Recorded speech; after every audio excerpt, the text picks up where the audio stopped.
এই এই প্রশ্নটা আমাদের ইউটিউবের ভাইরা যদি করে থাকেন তাহলে আমি এখানে সাবলীল মতামত দিচ্ছি। আমি কন্ট্রোল হারায়া আন্দাজে কথা বলি না সহজে। আমি বলবো আমাদের আহলে হাদিস আলেমরা হাসাদ থেকে বের হওয়ার, বড় মানুষের মানে বুড়া মানুষের, অনেক মানুষ আছে না খালি বুড়াই হইলো কিন্তু বড় হইতে পারলো না, বুড়া হওয়ার পাশাপাশি একটু বড় হওয়ার চেষ্টা করেন। আছে না কিছু মানুষ খালি বুড়োই হলো, বড় আর হইল না, বুড়ো হওয়ার পাশাপাশি একটু বড় হওয়ার চেষ্টা করতে হবে। এক। দুই নাম্বার, আব্দুল্লাহ বিন আব্দুর রাজ্জাককে ওই প্রতিষ্ঠানে ডেকেছে। এটা আব্দুল্লাহ বিন আব্দুর রাজ্জাক ছাত্র আন্দোলনের মধ্যে একটা ভূমিকা রেখেছে, এই ভূমিকার অংশ হিসেবে তাকে ডাকা হয়েছে। আপনাদের মনে পড়ে জাতীয় আইম্মা উলামা পরিষদে আমাকে এবং আব্দুল্লাহ বিন আব্দুর রাজ্জাক আমাদের দুইজনকেও মেহমান করে একটা অনুষ্ঠানে ডেকেছিল, এবং সামনে চিন্মৈত্রী সম্মেলনে আরও একটা প্রোগ্রাম রয়েছে কাবিয়ানির ইস্যুতে। কথা বুঝতে পেরেছেন কিনা? এখন আমাদের তরুণদেরকে হানাফি মাযহাবের তরুণরা দাওয়াত দিয়েছে। এখন প্রফেসর ইউনুস তো আর ইসলাম অনুযায়ী সব কিছু ব্যাখ্যা বুঝে না। কথা বুঝতে পারছেন কিনা? শেখ আহমদুল্লাহর নেতৃত্বে সেখানে গিয়েছে। এই জন্য আমি বলবো যে আমাদের মুরব্বীদের একটু ভারসাম্য করে আমাদের শাসন করবেন আপনারা, কোনো আপত্তি নেই, কিন্তু শাসনটা যেন সইবার মতো আমাদের ক্ষমতা থাকে। শাসন করতে যায় যেন কারো ব্যক্তি আক্রমণ না হয়, কারণ রসুল বলেছেন ইন্না আরবার রিবা ইউরদুর রাজুলিল মুসলিম, সব থেকে বড় সুদ হলো কোনো মানুষের বেইজ্জতি করা। ঠিক না ঠিক জোরে বলেন। আমাদের আব্দুল্লাহ বিন আব্দুর রাজ্জাক অতীতেও বলেছি তার কাজ ভূয়সী প্রশংসার যোগ্য, আমিও তার কথার সাথে একমত, এবং আমিও সেইভাবে কৌশল চালাবার চেষ্টা করছি। কারণ যুগ উত্তীর্ণ ভাষায় সাবলীলভাবে উদু ইলা সাবিলি রাব্বিকা বিল হিকমা এইভাবে কাজ করতে হবে। আমাদের আহলে হাদিস আলেমদের মধ্যে হিংসা বিদ্বেষ এটা ছড়াবার চাইতে আমাদের দিনী ভাইদের মধ্যে কোরআন বেড়ে গেছে। একজন তার পছন্দের লোকদের পক্ষে ছাপা ধরে, কেউ আব্দুর রাজ্জাকের ভক্ত, কেউ আমাদের ভক্ত, কেউ আব্দুল্লাহর ভক্ত, কেউ অমুকের ভক্ত তমুকের ভক্ত। না, আপনাদের সকল সালাফি আলেমদের সম্মান করতে হবে, সকল হক্কানি আলেমদের সম্মান করতে হবে, সে যেই গ্রুপের হোক। লা তুকাল্লিদু দীনাকুমুর রিজালা, কোনো অন্ধ ব্যক্তির অনুসরণ করা যাবে না। মুহাম্মদ সাল্লাল্লাহু আলাইহি ওয়াসাল্লাম ছাড়া, সাহাবীদের জামাআত ছাড়া কাউকে অন্ধভাবে বিশ্বাস করা যাবে না। আমি মুআজ্জম হোসেন সাইফি বলতে যেয়ে ভুল করি, পড়তে যেয়ে ভুল করি, নাহু পড়তে যেয়ে ভুল করি, সরফ পড়তে যেয়ে ভুল করি, কিরাত পড়তে ভুল করি, ইবারত পড়তে ভুল করি। আমি ভুল করবই, কারণ আমি নালায়েক, লায়েক নই। যিনি ভুল ত্রুটির ঊর্ধ্বে তিনি আমার নবী মুহাম্মদ। আমরা কেন শিক্ষা থেকে সরে যাচ্ছি? আজকে আমাদের আহলে হাদিস আলেমদের হিংসা ছড়াছড়ির দিকে তাকাবেন না, আলেমদের কাজ আলেমদের করতে দেন। এখানে দুইটা বার্তা আছে। অবশ্যই ছোটদেরকে আরেকটু বুদ্ধিদীপ্ত কাজ করে মুরব্বীদের সাথে পরামর্শ করে জাতীয় ইস্যুগুলোতে সেখানে কথা বলা দরকার। জাতীয় ইস্যু ফিলিস্তিনের ইস্যুতে কথা বলবে আমাদের জমিয়তে আহলে হাদিসের প্রধান আমাদের আসাদুল্লাহ গালিব স্যার, এইরকম ব্যক্তির। এই জন্য পূর্ব থেকেই বলেছি কাউরে গালিগালাজ না করে সকল আহলে হাদিসরা মিলে একটা গণফোরাম তৈরি করেন। রাষ্ট্রীয় ইস্যু, আন্তর্জাতিক ইস্যুতে আমাদের তরফ থেকে বড় একজন আলেম ওইটা নিয়ে কথা বলবে, তাহলে আর কোনো গন্ডগোল লাগবে না। ঠিক না ঠিক? না হলে মধুওয়ালা, ঘিওয়ালা, অমুকলা তমুকলা কখনো ইহুদির দালালি করবে, কখনো ফিলিস্তিনের সাপোর্ট করবে, আর এইভাবে আহলে হাদিসকে কলঙ্কিত করবে। ঠিক না ঠিক? এখন তারা মনে করে কি বাইরে থেকে যে ওই যে আমাদের পেজে কিছু ভিউজ হয়, আমাদের ভিডিও ছড়িয়ে পড়ে, ওরা মনে করে আমরাই মনে হয় সবচেয়ে বড় আলেম। এইখান থেকে বের হয়ে আসা উচিত। আর আমি দোয়া করি আমাদের মুরব্বীদের মধ্যে যেন হাসাস সৃষ্টি না হয়। আর আমি যুবকদেরকে দোয়া করি যে কোনো কাজ করার পূর্বে মাসওয়ারা করাটা সুন্নাহ, মানে পরামর্শ করা সুন্নাহ, পরামর্শ করতে হবে। মুই কি হনু রে, এই অভ্যাসটাই আমাদের সমস্যা। আমি সবচেয়ে বড় আলেম, আমাদের অবস্থা কি? আমি সবচেয়ে বড় আলেম। যে পর্যন্ত এটা চিন্তা করবেন আপনি সমস্যা। আপনাকে বুঝতে হবে আপনার ভুল হতে পারে। আল মুজতাহিদ ইখতি ওয়া ইউসিব, গবেষক ভুল করবেন, সঠিক করবেন। আমাদের উচিত মান্যতাকে বাড়িয়ে দেওয়া। হানাফিরা আলেমদেরকে ইজ্জত করতে করতে রবের আসনে বসিয়েছে, আর আহলে হাদিসের ছেলেরা আলেমদের সাথে বেয়াদবি করতে করতে পায়ের ফুটবল বানিয়েছে। দুই দলই বাড়াবাড়ি করছে। দুইটা থেকে ফিরে আসতে হবে। তাদের মতো একেবারে রবের আসনে বসানো যাবে না, আমাদের মতো বেইজ্জতি করা যাবে না। আমাদের আলেমদেরকে অবশ্যই ইহতিরাম করতে হবে, তাকে তার যোগ্যতা অনুযায়ী তাকে মর্যাদা দিতে হবে। আল্লাহ তাআলা আমাদের বুঝবার তৌফিক দান করুক। আল্লাহ তাআলা আমাদেরকে বাড়াবাড়ি সারাসারি, ছোটরাও যেন ভুল না বোঝে, বড়রাও যেন আমাদেরকে স্নেহ করে, শাসনের ভাষায় যেন শাসন করে। তবে মুসলিউদ্দিন স্যার সম্পর্কে আমি একটি গুরুত্বপূর্ণ কথা বলবো। আপনারা তার ব্যাপারে অনেক খারাপ কথা বলেছেন। ভুলে কেন যান? উনি আমাদেরই মুরব্বী। ভুলে কেন যান? আমাদের যখন আহলে হাদিস আন্দোলনের নেতা গালিব স্যার যে জেলে ছিলেন, তিনি রাজপথে এসে কথা বলেছেন, আন্তর্জাতিক ইস্যুতে কথা বলেছেন, অনেক বিপদে তিনি আমাদের পাশে দাঁড়িয়েছেন। এই জন্য কারো ব্যাপারে কথা বলতে গেলেও হবে। এবং আমি স্যারকেও বলবো যে ছোটদেরকে আদর করতে যে স্নেহর সীমারেখা করেন। আব্দুল্লাহ ভাই যথেষ্ট সম্মানী ব্যক্তি, তার এইভাবে না বললেই আপনি পারতেন, সুন্দরভাবে বললে আরও সুন্দর আপনি গ্রহণযোগ্যতা পারতেন। এখন আপনার কথা বুমেরাং হয়ে গেছে, মানুষ খারাপ দিকে ইঙ্গিত করছে। ঠিক না? ঠিক জুড়ে বলেন। আল্লাহ বুঝবার তৌফিক দান করুক। রাস্তায় মানববন্ধন করা কি জায়েজ? কোরআন হাদিসের আলোকে জানাবেন। প্রথম কথা হলো, আন্দোলন শব্দটা অবর্গীয় ধ্বনি থেকে আসছে। দোলনায় কি করে মানুষ?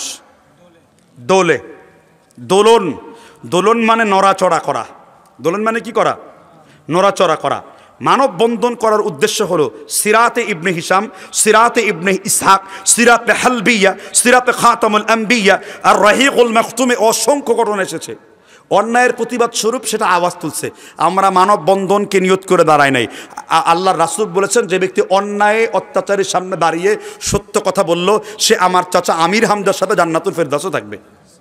আমরা সেই প্রতিবাদ জেনেছি, আমরা সেই প্রতিবাদ কি জানিয়েছি। এখন আমার কাছে খেলাফত ব্যবস্থা নাই যে কেউ ইসলাম বিরোধী কাজ করে তার গর্দান উড়িয়ে দেবে।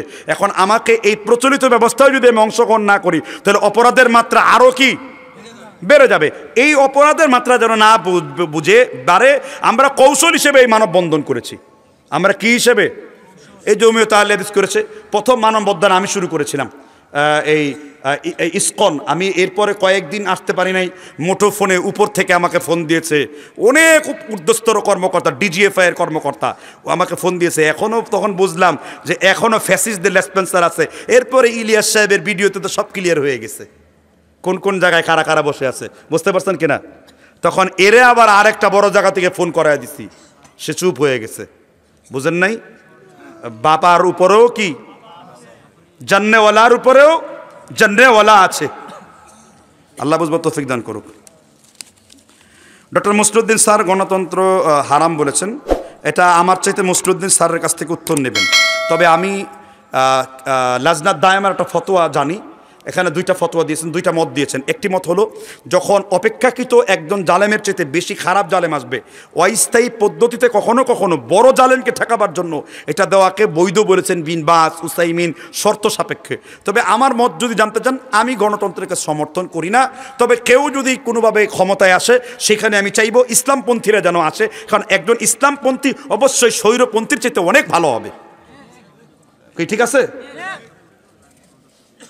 মহিলারা এক জায়গা থেকে অন্য জায়গায় গিয়ে ওয়াজ তালিম করা যাবে কিনা?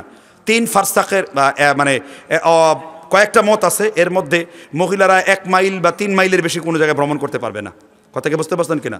একাকি মুহরিম তার সাথে থাকতে হবে। আর তালিমের নামে যদি ফাজাইলে আমল পড়া হয়, তালিমের নামে যদি পীরের কিচ্ছা পড়া হয়, তালিমের নামে যদি শর্ষিনা পীরের নাল শরীফ পড়া হয়, তালিমের নামে যদি মানিকগঞ্জের পীরের হুক্কুর হুক্কুর হুক্কু হুক্কু, তারপর হ্যাম হিম হে হিম হে হিম হে জিকির করা হয়, চলবে না। এই তেলেটা বলতে মানিকগঞ্জের ডোজ খাইছে পুরাপুরি। আল্লাহ কোথায়? নবী কিসের তৈরি? আচ্ছা, আল্লাহ কোথায়? কোরআন বলছে আর রহমান আলাল। একজন দাসীকে বলেন আইন আল্লাহ ফিস্তামাই, আল্লাহ আরশের উপরে আছেন। ইমাম মালিক বলেন, সংক্ষেপ উত্তর দিচ্ছি, কিভাবে ইস্তাওয়া আছেন এটা আল্লাহর মতো আছেন। এই ব্যাপারে ব্যাখ্যা করাও হারাম, চিন্তা করাও হারাম। কথা বুঝতে পারছেন কিনা? আল্লাহ কি জুলুসান না মানে কয়েমান, এইসব চিন্তা করলে কুফরি হবে। কথা বুঝতে পারছেন কিনা? আল্লাহ আরশের উপরে আছেন, আমরা আরশের উপরে সমাসীন আছেন। আল্লাহ আরশ প্রার্থী, শেষ, আর কোনো ব্যাখ্যার দরকার নেই। নবী কিসের তৈরি? নবী সরাসরি মাটির তৈরি না, আবার নবী সরাসরি নূরের তৈরিও না। সুবহানাল্লাহ বলেন। সরাসরি মাটির তৈরি হলো আদম। সরাসরি মাটির তৈরি কে? আদম। রসুলের মধ্যে কি ছিল? কোরআন খোলেন, সুলালাতিম মিন তিন, তার মধ্যে মাটির নির্যাস ছিল। কোরআন খোলেন, তার মধ্যে নুতফা ছিল, তার মধ্যে আলাক ছিল, রক্তপিণ্ড ছিল, তার মধ্যে মুদগা ছিল, তার মধ্যে মা পানি ছিল। অর্থাৎ রসুল বলছেন আল ইনসান জামাউল খালক, মানুষ একটা পৃথিবী, এই পৃথিবীতে যা আছে একটা মানুষের মধ্যে তা আছে। সুন্নিদের কিতাব ইয়ারখান নঈমির পূর্বে ইমাম কাস্তালানির একটি তিনি বরাত দিয়েছেন, মাওয়াহিবুল লাদুনিয়ার মধ্যে উল্লেখ করেছে 112 পৃষ্ঠায়, ইয়া বিবকরিয়া আমার ওয়া তুরাবাতিল্লাতিহি খুলিকা মিনহা, জান্নাতের অল্প কিছু মাটি দিয়ে আমাকে তৈরি করা হয়েছে। এজন্য সরাসরি মাটির তৈরি আদম। তবে রসুলের মধ্যে মাটির নির্যাস ছিল। কিসের নির্যাস ছিল? ওয়া খালাকা বাসা মিনহুমা রিজালান কাসীরা। কথাকে বুঝতে পারছেন কিনা? এইসব হলে বাহাসি উত্তর, তো ব্যাপক লম্বা দিতে হবে এগুলো উত্তরের। আচ্ছা, তাবিজ ব্যবহার করা কি? সংক্ষেপে বলছি, তাবিজ এবং তামিমা দুই রকম। তামিমা ব্যবহার করা শিরকে আকবর, আর তাবিজ ব্যবহার করা কবিরা গুনাহ, হারাম। তাবিজ ব্যবহার করা কেন কবিরা গুনাহ? এটা আবু হানিফার ফতোয়া। আবু হানিফার উস্তাদ হলো হাম্মাদের উস্তাদ মুহাম্মদ ইবনে আলকামার উস্তাদ ইব্রাহিম নাখীর উস্তাদ ইবনে মাসউদ রাদিয়াল্লাহু আনহু, কুফার সব সাহাবী বলছেন 5051 নম্বর হাদিস 5ম খণ্ডে, আন্নাহু কারিহা তা'লিক শাইইন মিনাল কুরআন ওয়া গায়রুল কুরআন। আমরা কোরআনের আয়াত বা কোরআনের আয়াত ছাড়া কোনো কিছু তাবিজ দেওয়াকে নাজায়েজ মনে করতাম। তাই আমরা এটাকে কি মনে করি? আর যদি অস্পষ্ট কথা হয়, আনাকুম বানাকুম তানাকুম ইয়া মিকাইলু ইয়া জিব্রাইলু উসবুকুল আশিকিন কুতকুতুল মাশিকিন, সরাসরি তামিমা এটা দেওয়া শিরক। যেমন রাসূল বলেন মান আল্লাকা তামিমাতান ফাকাদ আশরাকা। আমার দেশের অনেক হুজুররা চেহেল কাপ পরে, চেহেল কাপ পরা হুজুররা কাফের, মুরতাদ। কারণ চেহেল কাপের মধ্যে 40টা কাপ আছে, কাপাকা কাঁপতে কাঁপতে এক জায়গায় ইয়া কাওয়াকিব, হে নক্ষত্রের কাছে সাহায্য চায়। নাউযু বিল্লাহ। আমার দেশের অনেক কওমি মাদ্রাসা হুজুররা কিন্তু চেহেল কাপ পরে, এটা কি জানা আছে কিনা? হুজুরগুলো আপনি কীভাবে জানেন? সব কিছু জানা উচিত আলেমদের। উসিলা ধরা কি জায়েজ? হ্যাঁ, উসিলা ধরা জায়েজ। তবে উসিলা মানে পীর, হারাম।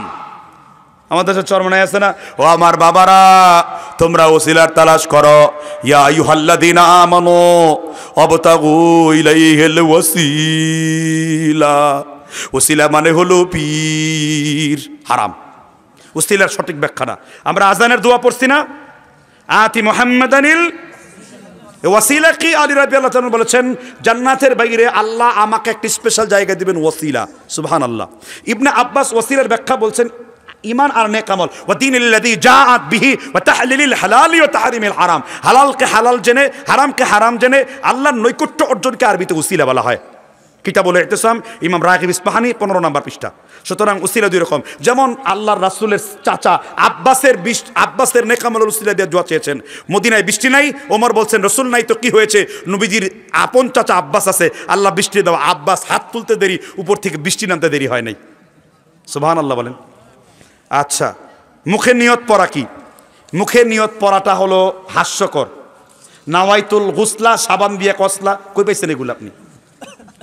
নাওয়াইতুল গুসলা, আপনার নিয়ত মানে কি? ইমাম ইবনে হাজার বলেছেন ইরাদাতুন কলব, অন্তরের ইচ্ছাকে আরবিতে কি বলা হয়? নিয়ত বলা হয়। আপনি নিয়ত করলাম, এখন আপনি ইমাম আল্লাহু আকবার, রাসূল কি বলেছেন, হাযু মান কাবাইহি সুম্মা তাকাব্বারা, তিনি কাঁধ বরাবর হাত তুলে তাকবীর দিয়ে আল্লাহু আকবার বলেছেন। এখন তাকবীরের ফজিলত বাদ দিয়ে, রুকুর ফজিলত বাদ দিয়ে, নাওয়াইতু আন উসাল্লিল্লাহি তাআলা রাকাআতি সালাতিল ফারদুল্লাহি তাআলা মুতাজ্জাহান ইলা জাবিল কাবাতে শরীফাতে, কই পাইছিস তুই এগুলা? উর্দু আমি পাকিস্তানিদেরকে দেখছি হিন্দুস্তানে, যে হামনে ইয়াদ করতা হো, এ কইতে কইতে শেষ। একটা বিদাতি কাজ। কি? এই ক্ষেত্রে হেদায়া কিতাবে নুরুল আনোয়ারে, তারপরে তাদের বাহরুর রয়াকে এবং তাদের ইমদাদুল মুফতিইনে আবকা মাসাল অরুন কাহলে স্পষ্ট লেখা আছে নিয়ত করা জরুরি নয়। তাক উসমানীও বলেছেন হাজ্জের নিয়ত অন্তরে করতে হবে। হাজ্জের নিয়ত কি? নিয়ত করা কিন্তু ফরজ। কেমন?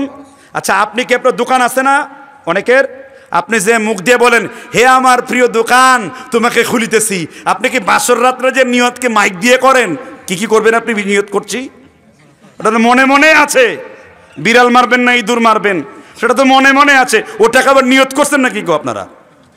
এটা তো সব স্বাভাবিক বোঝা যায়। ডক্টর গালিব সম্পর্কে জানতে চাই, উনি এত বড় মানের মানুষ যে তার থার্মোমিটারও আমার কাছে নাই। গালিব স্যারের 2টা বই 3টা বই জগৎ বিখ্যাত। এক, আমার দেখা আরবি বাংলায় উর্দুতে সিরাতুন নবী, সর্বশ্রেষ্ঠ নবী জীবনী উনি লিখেছেন, যেটা রাহিকুল মাখতুমের চেয়ে উত্তম। সুবহানাল্লাহ বলেন।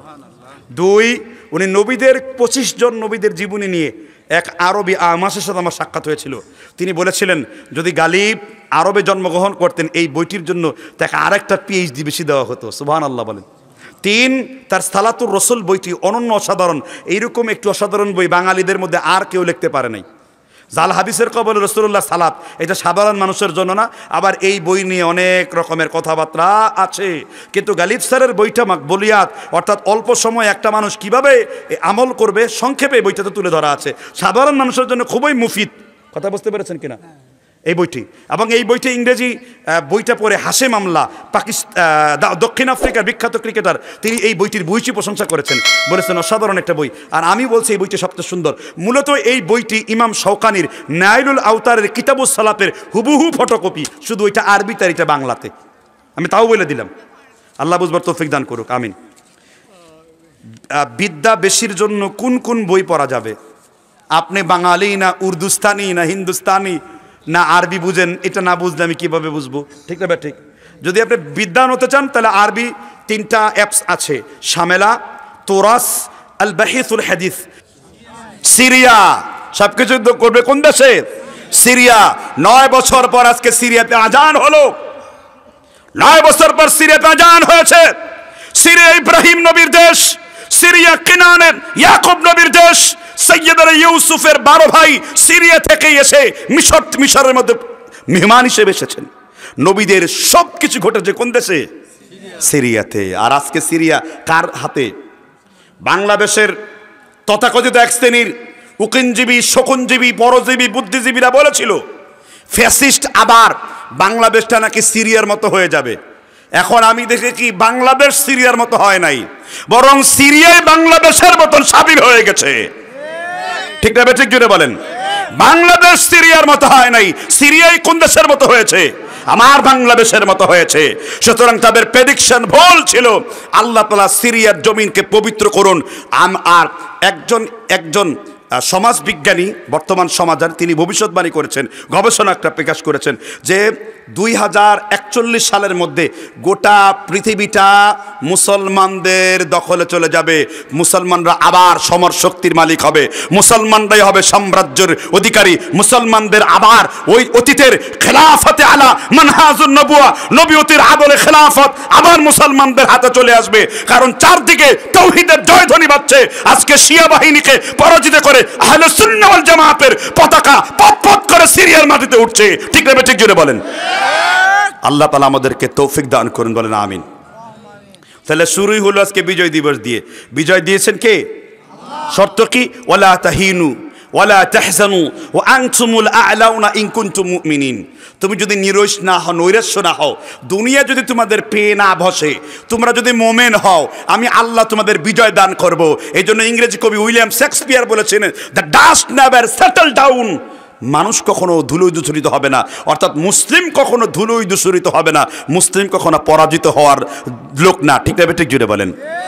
আল্লাহ তাআলার অশেষ শুকরিয়া, সিরিয়া এখন মুসলমানদের হস্তগত। ঠিক না?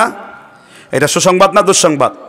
তাহলে প্রথম পয়েন্ট আমরা শিখলাম সিরিয়ার কিছু ফজিলত সম্পর্কে। এবার এইগুলাকে আমাদের অনেক ইউটিউবাররা আছে, ভিডিও আকারে ছেড়ে দেবে, মানুষের কাছে মেসেজগুলো পৌঁছে দেবে। ঠিক না? ঠিক। আচ্ছা, তাহলে যে বিষয় নিয়ে আলোচনা ছিলাম, আলোচনার বিষয় হলো যহারাল ফাসাদু ফিল বাররি ওয়াল বাহরি বিমা কাসাবাত আইদিন নাস। দুনিয়ার যত বিপদ আপদ দেখো না কেন, এগুলো তোমাদের নিজেদের 2 হাতের কামাই। কাদের কামাই? আচ্ছা, এই আয়াতের আলোকে তাফসীর করি। মুসলিম জাতির অধপতনের প্রথম কারণ হলো যখন মুসলমান জাতির মাথায় নারী নেতৃত্ব থাকবে। কি থাকবে? নারী নেতৃত্ব থাকবে। এটা মুসলমানদের জন্য সুসংবাদ না দুঃসংবাদ? আচ্ছা, নারী নেতৃত্ব হালাল না হারাম? হ্যাঁ, হারাম। দলিল? দলিল কি? আমাদের একটা প্রবণতা আছে বক্তাদের সাথে সুর মিলিয়ে কথা বলা। আল্লাহ তার কোরআনে বলেছেন সূরা নিসার ভিতরে, আর রিজালু কাওয়ামুনা আলান নিসা। দুনিয়ার সব পুরুষদেরকে বলে দাও তারা নারীর উপর কর্তৃত্ব করবে। ঠিক না? ঠিক জোরে বলেন। বিশ্বনবী সাল্লাল্লাহু আলাইহি সাল্লাম বুখারী শরীফের বর্ণনায় মুসান্নাফে আবি সাহেবা 5092 নাম্বার হাদিস, বিশ্বনবী বলেছেন লা তাকুমুস সাআ হাত্তা ইয়াতাকারাবাল আসওয়াক। ওই পর্যন্ত দুনিয়া ধ্বংস হবে না যেই পর্যন্ত ঘন ঘন বাজার না বইবে আর মানুষের মাথার উপর থাকবে নারী। নারীদের অবস্থা কেমন হবে? বিশ্বনবী বলেছেন ইয়ারকাবুনা আলা সুরুজিন। ওই নারীদের স্বামীরা গাড়ি প্রজ্বলিত করে এমন যানবাহনে চলবে, তারা মসজিদের দরজায় সেই গাড়িগুলো জ্বালায় আসবে। অর্থাৎ ইয়ারকাবুনা আলা সুরুজিন, সুরাজ মানে হলো বাতি, সুরাজ মানে হলো আলোকিত।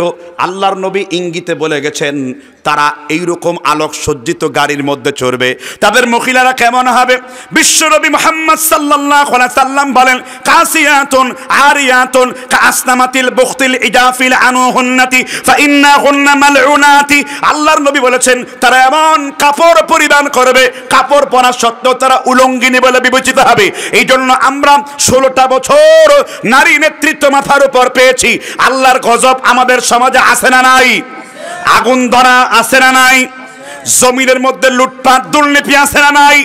আল্লাহর নবীর সাহাবীদেরকে রাসূল উদাহরণ দিয়েছেন, একটা বাচ্চা যখন কোনো মালা কিংবা পুতির দ্বারা নিয়ে খেলবে, একটা পুতিকে টান দিলে যেমন সবগুলো মালা একটা একটা করে পড়ে যায়, আল্লাহ তার জমিন থেকে গজবগুলোকে জমিনে ঢেলে দেবেন। যেই পর্যন্ত নারী নেতৃত্ব না মিটবে, আল্লাহর গজবগুলো জমিনে পড়তেই থাকবে, পড়তেই থাকবে। এই জন্য আমরা নারী নেতৃত্ব পরিবর্তন হওয়ার সাথে সাথে যখন পুরুষের নেতৃত্ব পেয়েছি, মাহফিলগুলোর অনুমতি পেয়েছি, কোরআন হাদিসের বক্তব্য দেওয়ার অনুমতি পেয়েছি। আমার পূর্বে আপনাদের সাবেক এমপি সাহেব চমৎকার করে বয়ান দিলেন, এখন কোনো গোবিন্দ টোবিন্দর কাছে অনুমতি নেওয়ার দরকার নাই। আল্লাহর জমির আল্লাহর বিধান আমরা প্রতিষ্ঠিত করব, আমরা কোনো বাতিলের সাথে মাথা নত করব না। ঠিক না? ঠিক জোরে বলেন। আল্লাহ আমাদের স্মরণ করিয়ে দিয়েছেন 5টা আয়াত। তাবারাকাল্লাযী বিয়াদিহিল মুলক ওয়া হুয়া আলা কুল্লি শাইইন কাদির। হে বিশ্বনবী, তুমি মানুষদেরকে জানিয়ে দাও দুনিয়ার সব ক্ষমতা আমি আল্লাহর হাতে রয়েছে। সূরা ইউসুফের 40 নম্বর আয়াত আল্লাহ বলেন, ইনিল হুকমু ইল্লা লিল্লাহ, একমাত্র হুকুমদাতা, আইনদাতা, বিধানদাতা আমি আল্লাহ। আল্লাহ তাআলা সূরা ইউনূসের মধ্যে আলোচনা করেছেন, আলা লাহুল খালকু ওয়াল আমর তাবারাকাল্লাহু বিরাব্বিল আলামিন। সৃষ্টি আমি করেছি আর বিধান আমি আল্লাহ দেই। সুবহানাল্লাহ বলেন। আপনি একটা বাস্তব চিত্র দেখেন, এই আমেরিকা, হ্যারিস কামালার সাথে ডোনাল্ড ট্রাম্পের ইলেকশন হলো কিনা? সে ইলেকশনে কিন্তু ডোনাল্ড ট্রাম্প, তার পূর্বে ছিলেন ওবামা, তার পূর্বে ট্রাম্প, তার পূর্বে বর্তমানে একজন বিদায় নিল, কি যেন সাবেক, হ্যাঁ, জো বাইডেন। বাইডেনের পূর্বে ছিল ওবামা, ট্রাম্প, ট্রাম্পের আগে ওবামা, এর আগে ছিল আমাদের বিল ক্লিনটন, তার আগে ছিল জর্জ ডব্লিউ বুশ, তার আগে ডব্লিউ বুশ। দেখেন, যেই দেশ গণতন্ত্র তৈরি করলো, যেই দেশ নোংরাতন্ত্র তৈরি করলো, সেই দেশের রাজনীতির ইতিহাসে সে জর্জ ওয়াশিংটন থেকে শুরু করে আজ পর্যন্ত কোনো নারী নেতৃত্ব সেখানে নাই। কারণ তারা জানে কোরআন মহাসত্য কিতাব, এই জন্য তারা কিন্তু কোরআনের বাইরে যায়নি কোনোদিন। ঠিক না? ঠিক। আর আমরা এইসব তন্ত্রমন্ত্র নিয়ে এসেছি। ঠিক না? ঠিক। এই জন্য মুসলিম জাতির পুনরুদ্ধার করতে গেলে, আমি মুসলিম জাতির কথা বলছি, আমি কোনো রাজনৈতিক দলের কথা বলিনি। মুসলিম জাতি যদি পুনরুদ্ধার করতে যায়, তাহলে খেলাফতের আলোকে সমাজ ব্যবস্থা ছাড়তে হবে, কোরআন বিধানের আলোকে এই সমাজ ব্যবস্থাকে ঢেলে সাজাতে হবে। এটা মুসলিম জাতির অধপতনের অন্যতম কারণ। সব জায়গায় নারী ক্ষমতায়ন। ঠিক না? ঠিক। আমরা নারী পুরুষের সমান সমান ক্ষমতায় বিশ্বাসী, তাই তো?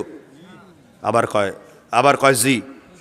আমরা নারী পুরুষের সমান ক্ষমতায় বিশ্বাসী না, আমরা নারী এবং পুরুষের যার যার জায়গায় তার মর্যাদাতে বিশ্বাসী।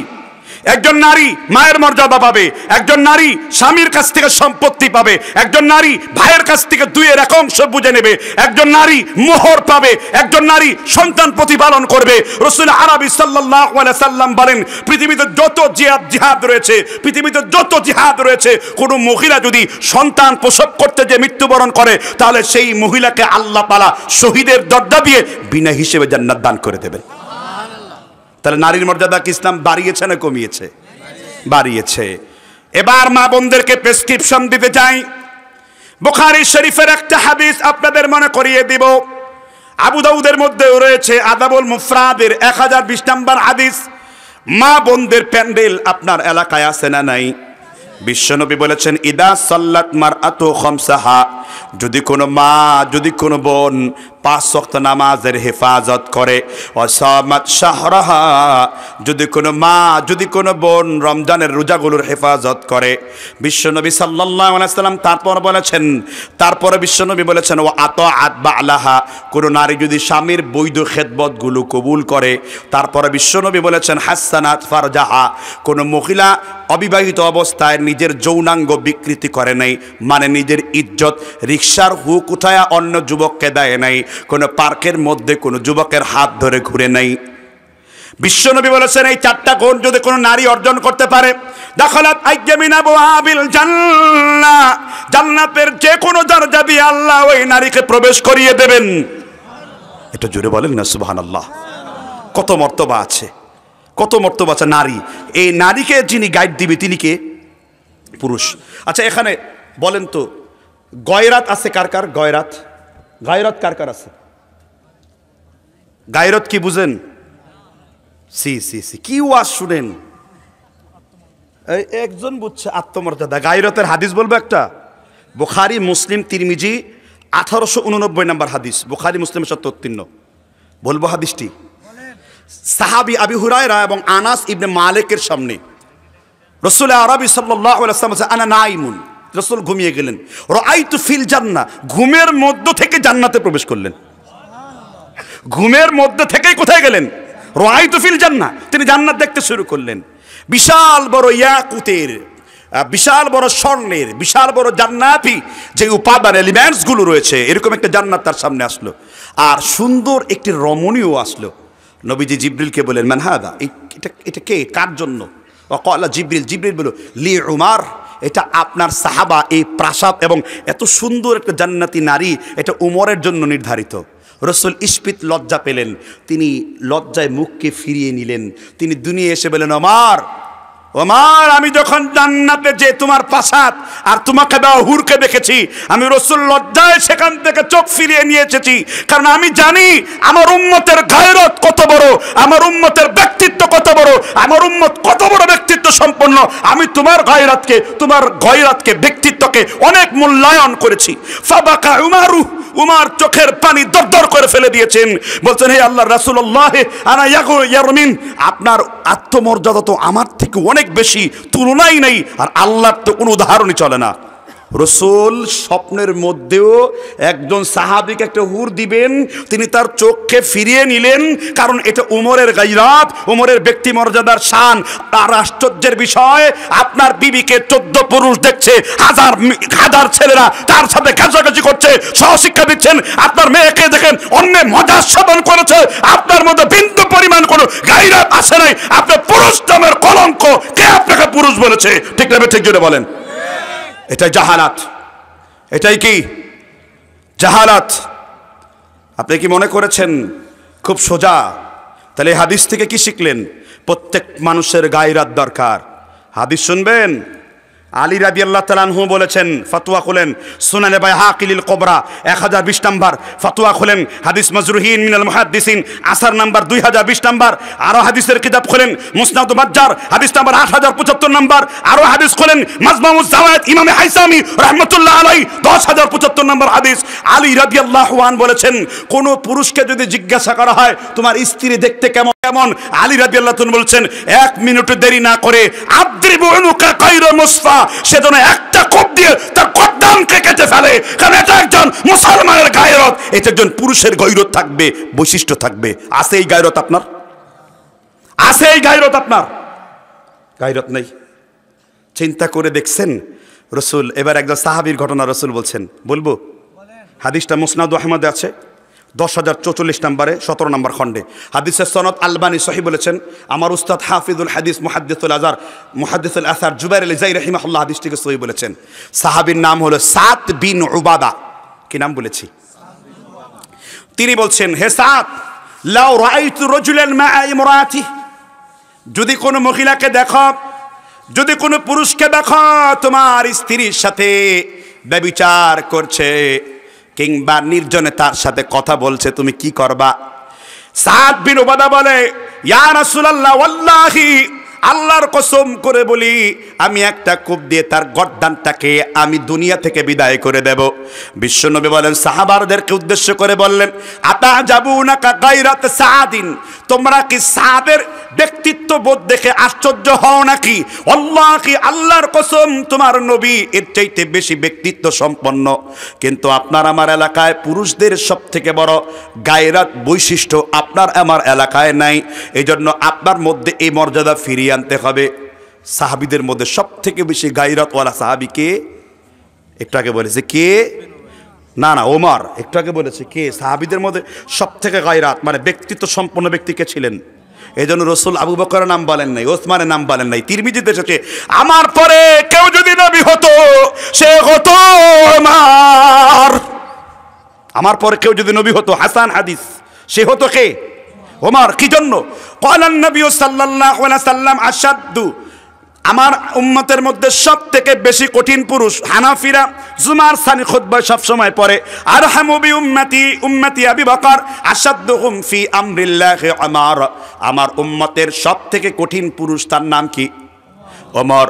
বিশ্বনবীর স্ত্রী, ওমরের স্ত্রী এক জায়গায় বসে খাওয়া দাওয়া করছে।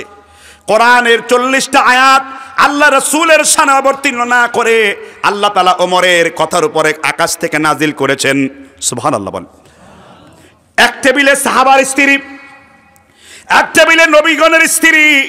ওমর দরজার এক কোণে দাঁড়িয়ে চোখের পানি দরদর করে ফেলে বলছে, আল্লাহ, এমন যদি কোনো বিধান থাকতো নবীগণের স্ত্রী সাহাবীগণের স্ত্রীর সাথে আমাদের পর্দা থাকতো কতই না ভালো হতো। ওমরের এই চিন্তার প্রেক্ষিতে আল্লাহ সূরা আহজাবের 32 থেকে 34 নম্বর আয়াত নাজিল করে দিয়েছেন। জিবরিল আয়াত এসে বললেন, ওয়া কুল্লি আসওয়াজিকা ওয়া বানাতিকা ওয়া নিসাইল মুমিনিনা ইউদনিনা আলাইহিন্না মিন জালাবিবিহিন্না। ওমর, রাতের বেলায় চিন্তা করেছো, বিকালে চিন্তা করেছো, তোমার চিন্তার সমর্থনে আল্লাহ আকাশ থেকে আয়াত নাজিল করেছেন, এখন থেকে কোনো পরপুরুষের সাথে 14 জন আর ব্যাখ্যা সহকারে 18 জন, এই 18 জন পরপুরুষ, 18 জন মুহরিম পুরুষ ছাড়া অন্য কোনো বেগানার সাথে দেখা করা রাসূল হারাম করেছেন। বিশ্বনবী তারপরে বলেছেন, আল মারউ আওরাতুন, মহিলা হলো গোপন বস্তু, মহিলা ঢেকে থাকার বস্তু, মহিলা সবসময় গোপন থাকবে। ওয়াল্লাযীনা হুম লিফুরুজিহিম হাফিজুন, এই আয়াতের ব্যাখ্যায় কিতাবুল উলুম ইমাম শাফি বলেছেন, মহিলাদের কণ্ঠস্বরটাও গুপ্তাঙ্গের মধ্যে অন্তর্ভুক্ত, মহিলাদের কণ্ঠস্বর লজ্জাস্থানের অন্তর্ভুক্ত হবে। এক নাম্বার কারণ বলছিলেন, মহিলা, আপনাদের মহিলাদের প্রাধান্য দিয়েছেন, মহিলারা যেখানে প্রাধান্য দেওয়া দরকার ওইখানে দেবেন, কিন্তু এখানে অধিকাংশ পুরুষ সাথে মহিলার স্থলাভিষিক্ত হয়ে গেছে। ঠিক না? ঠিক। তাহলে গায়রাত রাখবেন। একজন আলেম উত্তম পোশাক পরে আসবে, একজন আলেম কোরআন হাদিসের অসংখ্য আলোচনা করবে, একজন আলেম তার খাওয়া দায় রাসূলের সুন্নাত ফলো করে চলবে, একজন আলেম মাইকের সামনে রাসূলের সুন্নাহ মাফিক কথা বলবে। এটা ওই আলেমের জন্য গায়রত, এটা তার ব্যক্তিত্ব। এই ব্যক্তিত্ব তো অনেক আলেমের নেই, অনেক বক্তাদেরও নেই। এই ব্যক্তিত্ব ধরে রাখতে হবে, এটা ইসলামের শিক্ষা, এটা রাসূল আরবি সাল্লাল্লাহু। এক সাহাবীদের মধ্যে সবথেকে বড় জুহুদ, সবথেকে বড় দুনিয়া থেকে জান্নাতের সার্টিফিকেট পেয়েছেন, এবং যে জান্নাতের রাসূলের যানবাহনের ডান দিকে লাগাম ধরবেন, সেই সাহাবার নাম কি? কি ওয়াজ তো শিখেননি, আওয়াজ। সেই সাহাবার নাম আবু যর গিফারি। কি নাম বলেছি? কি নাম বলেছি? দলিল সিয়ারু আ'লামিন নুবালা, লেখক ইমাম যাহাবী, তাহকিক শুআইব আরনাউত আল মিশরি আল হানাফি, 18 নম্বর খণ্ড 102 নম্বর পেজে সহিহ সনদে হাদিস এসেছে, এবং মুসলিম শরীফে রিয়াদুস সালেহিনের 244 নম্বর হাদিসটি উল্লেখ রয়েছে। আবু যর গিফারি সুন্দর জামা, সুন্দর জুতা এনে বললেন, হে আল্লাহ রাসূল, আমি সুন্দর জামা এবং সুন্দর জুতো পরি, এটা কি অহংকার? রাসূল বলছেন, অসম্ভব। আল্লাহু জামিলুন ইউহিব্বুজ জামাল, আল্লাহ নিজে সুন্দর, তিনি সৌন্দর্যকে পছন্দ করেন। তবে কেউ যদি হক বলার পরে, কারো সামনে যদি সুন্নত বলার পরে, কারো সামনে যদি বিদআত নিযুক্ত হয়ে যাওয়ার পরে, এরপরও যদি কেউ বিদআতের উপর আমল করে, এরপরও যদি কেউ হককে ছেড়ে বাতিলকে আঁকড়ে ধরে, এই লোকটা হলো তাআসসুবী, অহংকারী, তার পরিণাম হলো সরাসরি জাহান্নাম। হককে হক জানতে হবে, বাতিলকে, যে হককে হক জানে সে অহংকার মুক্ত। সে কি মুক্ত? সত্যকে পেয়ে লুকানো যাবে না। তাহলে মুসলমান জাতির একটি অধঃপতনের কারণ হলো মহিলারা ঘরমুখী থাকবে, মহিলা নেতৃত্ব চলবে না। হ্যাঁ, মায়েদেরকে সম্মান করতে হবে। আল্লাহ তাআলা জেনে জানিয়ে দিয়েছেন মায়েদের শ্রেষ্ঠ জায়গা কোনটা, মেয়েদের থাকার জায়গা সবচেয়ে ভালো কোনটা? ওয়াকারনা ফি বুয়ুতিকুন্না ওয়ালা তাবাররাজনা তাবাররুজাল জাহিলিয়াতিন উলা, মহিলাদের জন্য সবথেকে থাকার জায়গা হলো তার কি? ঘর। খুব বিরক্ত লাগছে? আচ্ছা, দ্বিতীয় কারণ বলবো আজকে, শুনবেন কিনা? মুসলিম জাতির 270টি অধঃপতনের কারণের দ্বিতীয় কারণ হলো মুতাশাব্বাল ইয়াহুদ ওয়ান নাসারা। আরবি বলেছি, বাংলা বলি। ইহুদি, খ্রিস্টান, কাফের, বেঈমানদের সাদৃশ্যতা অবলম্বন করা সব থেকে বড় কারণ এটা। আইন আব্রাহাম লিঙ্কনের গণতন্ত্র, আব্রাহাম লিঙ্কনের গণতন্ত্র শয়তান মুতে দিয়েছে। ঠিক না বেঠিক জুড়ে বলেন? 2, মুসলিম জাতির অধঃপতনের কারণ ইহুদি নাসারাদের অনুসরণ করে চলা। তাদের, আপনারা কি ইহুদি খ্রিস্টানদের অনুসরণ করে চলেন? কেউ কয় না। একটু একটু একটু একটু জোরে চিল্লায় বলবো, আপনারা কি বুঝতে পারবেন? কোনো লোক উঠতে পারবে না, দাঁড়িয়ে আছেন, চুপ করে বসে পড়তে হবে, শয়তানকে সুযোগ করে দেওয়া যাবে না। আল্লাহর ওয়াস্তে বলছি, আপনারা যা দাঁড়িয়ে আছেন মঞ্চে বসুন, মঞ্চে বসুন। ফেরেশতা আপনাদের চারদিক থেকে ঘিরে রেখেছে, আপনারা কি দেখতে পাচ্ছেন? এটা ফেরেশতা চারদিকে যে ঘিরে ধরেছে, এটা কি দেখতে পাচ্ছেন? এই যে দেখতে যে পাচ্ছেন না, এই জন্য আপনারা ইমানদার। আপনি যদি দেখতে পেতেন ফেরেশতারা চারদিকে ঘিরে রাখছে, তাহলে আপনার শয়তান কিংবা দাজ্জাল, কারণ ঈমান আনতে হবে অদেখা বিষয়ের উপরে। আল্লাহ রাসূল যেহেতু বলছেন ফেরেশতারা কোনো দিনের মজলিসে বসলে চারদিক থেকে ঘিরে ধরে, ঈমান আছে না এটার উপরে? তাহলে তো রাসূল ঠিক বলেছেন। রাসূল কি বলেছেন? এখন আমি দেখতে পাই না কেন? কারণ আল্লাহ বলছেন আল্লাযীনা ইউমিনুনা বিল গায়ব। আগে ঈমান আনো কার উপরে? গায়েবের উপরে, আল্লাহ গায়েবের উপরে। এই জন্য রাসূল বলেছেন যে আতাজাবুনাকা মিন উম্মতি, আমি কি তোমাদের আশ্চর্যকর একদল উম্মতের কথা বলবো? বলো তো আশ্চর্যকর সৃষ্টিকার আল্লাহর। ফেরেশতারা, সাহাবারা বলল আল্লাহর ফেরেশতারা আশ্চর্যকর উম্মত। রাসূল বলেন না, ফেরেশতারা তো আল্লাহর মালাকুল কুদসকে ওহী নিয়ে আসে, তারা তো আল্লাহর সাথে যোগাযোগ করে, তাহলে আশ্চর্যকর সৃষ্টি আল্লাহর নবীরা। রাসূল বলছে না, আল্লাহর নবীর উপর ওহী আসে, ওমা ইয়ানতিকু আনিল হাওয়া ইন হুয়া ইল্লা ওয়াহয়ু ইউহা, নবীরা ওহী ছাড়া কোনো কিছু বলতে পারে না। তাহলে আমরা সাহাবারা, রাসূল বললেন তোমরা সাহাবারাও না, কারণ আমার উপর কোরআন যে নাজিল হয়, নাযালা আলা মুহাম্মদ, মুহাম্মদের উপর যা নাজিল হয় তোমরা তা দেখতে পাও। তাহলে কারা রাসূল আশ্চর্যকর উম্মত? রাসূল বললেন তোমাদের পরে সাইয়াকুন বাদা, তোমাদের পরে এমন একটা যুগ চলে আসবে যেই যুগের লোকেরা নবীকে দেখবে না, ফেরেশতাকেও দেখবে না, সাহাবীকেও দেখবে না, কেবল তারা কোরআন শুনবে। লা তুহসু আজাইবুহু ওয়ালা তুবলা গরাইবুহু ফিহি মাসাবিহিল হুদা ওয়া মানারিল হিকমা, তারা শুধু কোরআন শুনবে, হাদিস শুনবে, তার উপর ঈমান আনয়ন করবে। আমি রাসূল ওই উম্মতদেরকে নিয়ে গর্ববোধ করব। সেই উম্মত কারা? কারা সেই উম্মত? কারা? তিরমিজি কিতাবুল মানাকিব 2024 হাদিস হাসান লি গায়রিহি 77। কি পেয়েছেন দলিল? তাহলে দ্বিতীয় উম্মতে মুসলমানদের অধপতনের কারণ হলো মুতাশাব্বাল ইয়াহুদ, কাদের সাদৃশ্যতা অবলম্বন করা। একটু আপনার নিজেদের বাসার দিকে একটু তাকাই, আপনার চিন্তাটাকে, আপনার মননটাকে এখন আপনার বাড়ির দিকে নিয়ে যাবেন। সন্তান বড় হয়েছে, রাসূল বলেছেন কি দেওয়ার জন্য? 7 দিন হলে কি করবেন? আকিকা দেবেন। সন্তান জন্ম দেওয়ার আগে কতগুলো টিপস নেই। এখানে যতগুলো সুদখোর হারামখোর আছেন, যতগুলো গাক খাক একটি বাড়ি একটি খামার অরিজিনাল জাতীয় সামার যারা আছেন, এই সমস্ত কাজগুলো করেন। সন্তান যারা জন্ম দিয়েছেন এদের সন্তানের মধ্যে হারাম ঢুকেছে, এরা ঘাড় পেটা খাওয়ার, লাঠি পেটা খাওয়ার জন্য তৈরি হয়ে যান। হারাম উপার্জন করে কখনো সন্তান জন্ম দিবেন? এই ব্যাপারে একটা সালাফদের ঘটনা বলবো, শুনবেন? আমার ঘটনা কোরআন হাদিস দ্বারা প্রমাণিত। আমি ফতোয়া দিয়ে লাফাই না, আমি ফতোয়া দিয়ে স্ট্যান্ড থাকি। আমি ফতোয়া দিয়ে ক্ষমা চাই না, আমি ফতোয়া দিয়ে স্ট্যান্ড থাকি। আমি ফতোয়া আজে বাজে দেই না, কিতাবপত্র বেদে সাথে নিয়ে চলি। আমার বাড়িতে কিতাব আনার যাওয়ার দরকার পড়ে নাই, আমি নিজেই কিতাব হওয়ার চেষ্টা করছি। কথাকে বুঝতে পারছেন কিনা? এই হাদিস বর্ণনা করেছেন, এই ঘটনাটি ইমাম মুহাদ্দিসুল আসার ইমামে বুখারী রহমতুল্লাহ আলাইহি। কি নাম শুনে বলছি? ইমাম বুখারীর বাবার নাম কি? বুখারী নাম বলতে বলতে মুখে ফেনা তুইলে ফেলেছেন, এখন ইমাম বুখারীর নাম, বাবার নাম বলতে পারে না। ইমাম বুখারীর নাম কি? মুহাম্মদ। কি নাম? তার পিতার নাম? তার পিতার নাম মুগীরা, ইব্রাহিম। তার পিতার নাম মুগীরা। আচ্ছা, আপনি কি জানেন ইমাম বুখারী সম্পর্কে মুহাদ্দিস আল্লামা ইমাম লালকাই রহমতুল্লাহ আলাইহি, এই লালকাই না কিন্তু লালকাই, যিনি ইমাম বুখারীর পরে ইমাম জারহু ওয়া তাদিল, হাদিসের সহিহ জয়ীফের বিরাট বড় একজন আলেম মুহাদ্দিস। কথা বুঝতে পারছেন কিনা? যাদের বদলতে উসুলে হাদিস টিকে রয়েছে। কিতাব লিখেছেন তারিখে বুখারা, 114 পৃষ্ঠাতে এই ঘটনাটি বর্ণনা রয়েছে। ইমাম বুখারী রাহিমাহুল্লাহ, হালালের কি বরকত দেখেন। ইমাম বুখারী রাহিমাহুল্লাহর বাবা ইমাম বুখারীকে জন্ম দিতে দেওয়ার কিছুদিন আগেই মারা গেছেন। তিনি বাবাহীন অবস্থায় চাচার কাছে মানুষ হয়েছেন। সুবহানাল্লাহ বলেন। আর এটার একটা রহস্য রয়েছে, কারণ আল্লাহ যাকেই বিখ্যাত বানাবেন তার বাবা মা কেউ থাকে না। তার বাবা তুলেন, রাসূল কি বাবা হারা ছিলেন কিনা? কার কাছে মানুষ হয়েছেন? পর্যায়ক্রমে 3 চাচার কাছে। প্রথমে আবু তালিব, এরপর আমির হামজা, এরপরে চাচা আব্বাসের কাছে তিনি কি হয়েছেন? মানুষ হয়েছেন, বড় হয়েছেন। ইমাম বুখারী যখন তার বয়স 10.5 থেকে 11 বছর, খেলতে যেয়ে আঘাত পেয়ে তার চোখের মধ্যে আঘাত লেগেছে, তো দৃষ্টিশক্তি হারিয়ে ফেলেছেন। ইমাম বুখারীর মা নিয়মিত কান্না করেন, আল্লাহ আমার দৃষ্টিশক্তি ফিরিয়ে দাও। এখানে একটা মারাত্মক কথা সংযোজন করব। আপনারা যখন ঘুমিয়ে যান, ঘুমের মধ্যে অনেক সময় মৃত মানুষ, মৃত বাবাকে দেখতে পান না? এটা রহস্য জানেন কি না? আপনি তখন সত্যই আপনার বাবাকে দেখতে পান, কারণ ঘুমাবার সাথে সাথে আপনিও মরে গেছেন। এই জন্য রসুল বলছেন আন-নাওমু ওয়াল মাউতু কারিনা, মৃত্যু আর ঘুম হলো আপন দুই ভাইয়ের মতন।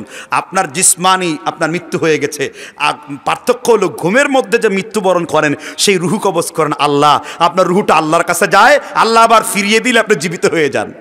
এই জন্য তো দোয়া পড়েন আল্লাহুম্মা বিসমিকা আমুতু, আল্লাহর নামে মরছি। আর মালাকুল মউত কি করেন? রুহুটা স্থায়ীভাবে কবজা করেন। কথা বুঝতে পেরেছেন কিনা? যখন রুহের মধ্যে আপনার বাবাকে দেখতে পান, ওই সময় আপনার সাথে আপনার বাবার রুহানি যোগাযোগ নিশ্চিত হয়ে যায়। সুবহানাল্লাহ বলেন। এইরকম মানে কথা যদি আরেকটু বেশি বলি, হুজুরের কোথায় আছে ভাই, আমি সালাফদের বাইরে বলি নাই। কিতাবুর রূহ ইমাম ইবনুল কাইয়িম জাওজি 106 নম্বর পৃষ্ঠাতে আলোচনা করেছেন। ইমাম বুখারীর মা ঘুমিয়ে পড়লেন, 7-8 বছর দোয়া করছেন সন্তানের কিসের জন্য? দৃষ্টিশক্তির জন্য। হঠাৎ করে তিনি ঘুমিয়ে পড়লেন। তাহাজ্জুদ নামাজের পরে ইব্রাহিম আলাইহিস সালাম স্বপ্নের মধ্যে সে দাঁড়িয়ে গেলেন। ইব্রাহিম বললেন, মুহাম্মাদের মা, চিন্তা করার কোনো কারণ নেই, কারণ এই মুহাম্মাদের পিতা ইসমাইল তিনি অত্যন্ত হালাল উপায়ে রিজিক করে তোমার এই সন্তানকে তোমার গর্ভ ধারণ করার জন্য তিনি সহায়তা করেছেন, কোনোদিন হারাম ইনকাম করেন নাই। ইমাম বুখারীর পিতা হারামের লেশ পর্যন্ত রাখেন নাই। কেন? রাসূল বলেছেন কুল্লু লাহমিন নাবাতি সুহতিন ফান্নারি আউলা বিহি, যার কলবের মধ্যে সামান্য পরিমাণ হারাম থাকবে তাকে উপর করে জাহান্নামে দিয়ে দেওয়া হবে। ইমাম বুখারীর মা প্রত্যেকদিন তাহাজ্জুদের নামাজে কান্না করে। ইব্রাহিম আলাইহিস সালাম বললেন, যাও তোমার ছেলে বুখারীর এই হালালের বরকতে তোমার স্বামী হালাল খেয়ে ইমাম বুখারীকে জন্ম দিয়েছে, এই জন্য তোমার ছেলে ইমাম বুখারীর চোখের দৃষ্টিকে ফিরিয়ে দেওয়া হলো। স্বপ্ন ভাঙতে দেরি হয়েছে, দৌড়ে গেছেন, বুখারী তোমার খবর কি? ইমাম বুখারী চিল্লায়া বলতেছেন, ও আম্মা ইকশিফ আন বাসারি, তোমার স্বপ্নের পরে আমার চোখের দৃষ্টিশক্তি ফিরে এসেছে। কারণ ইব্রাহিম আলাইহিস সালাম তার দৃষ্টিশক্তির গ্যারান্টি দিয়ে গেছেন। সুবহানাল্লাহ বলেন। আপনি হয়তো আরো আশ্চর্য হবেন। প্রথম হলো এটা লালকাই রাহিমাহুল্লাহ তারিখে বুখারী লিখছেন। দ্বিতীয় হলো শেখ মতিউর রহমান মাদানী ইমাম বুখারীর জীবনী লিখে সার্চ করবেন, হুবহু আপনি ঘটনা সে আলোচনা করেছে পেয়ে যাবেন। কথাকে বুঝতে পারছেন কিনা? আপনার কাছে মনে হতে পারে আমি বিভ্রান্ত কথা বলেছি, এবং এটা সনদ চেক করে দেখতে পারেন। সনদ যদি সহিহ, হুজুর তাহলে স্বপ্নের ব্যাখ্যাটা কি? রসুলের স্বপ্ন সম্পর্কে জানেন কি? স্বপ্ন রসুল আবু দাউদে বলেছেন, মান রানি ফিল মানামি ফাকাদ রানি, কেউ যদি স্বপ্নে আমি রসুলকে দেখে সে সত্যই আমাকে স্বপ্ন দেখে। ফাইন্না শাইতান লা ইয়াতাসাওয়ারুন, শয়তান তোমার রসুলের রূপ ধারণ করতে পারে না। এটা জুড়ে বলেন না সুবহানাল্লাহ। আর স্বপ্নের ব্যাখ্যা যেই সেই লোকের কাছে চাওয়া যাবে না। বুঝতে পারছেন কিনা? গুরুত্বপূর্ণ মাসআলা বলে দেই, স্বপ্ন নির্ভর করে ব্যাখ্যাদাতার উপরে। বাদশাহ হারুনুর রশিদ ছিলেন, তার স্ত্রীর একটা খেদমত আছে। তার স্ত্রী দেখলেন স্বপ্নে ওই যুগের সমস্ত পুরুষ তার সাথে জেনা করছে। স্বপ্নের সর্বশ্রেষ্ঠ ব্যাখ্যা